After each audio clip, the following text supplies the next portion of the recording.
But suffice it to say, this has been a very devastating and deadly flood. And that catastrophic flooding continues after it emerged in parts of Texas overnight. We just got an update a few moments ago from state officials.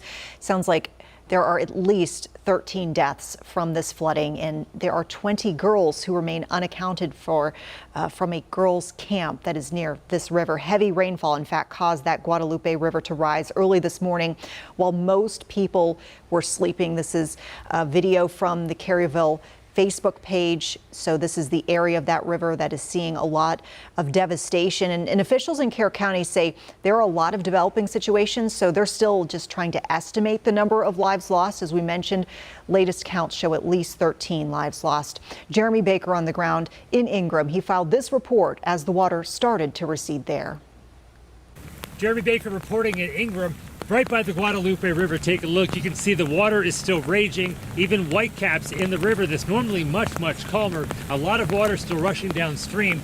You can see the trees, the top half of the trees, a lot of greenery. The branches are all still there, but near the bottom, you can see a lot of the branches are gone. And that just tells you the power of the water as that wall of water rushed through earlier this morning before sunrise. You see a lot of debris in the trees as well, pieces of wood, some signs.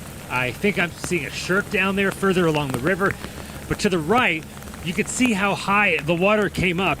You're seeing ground that's wet, but it's dry compared to what it was earlier. You can see an SUV in the middle of what looks like a field. This is behind the Ingram Volunteer Fire Department. The water came up that it washed that truck into this field-looking area. So that's how high the water was, easily at least 10 to 20 feet above where it is right now, and the water is still very, very high. Thankfully, the water is receding. The rain looks like it's about to come to an end, but we did talk to the fire chief a few minutes ago, and she said they are still in the middle of many, many rescues, and she did say that at least 2 have lost their lives in this devastating flood.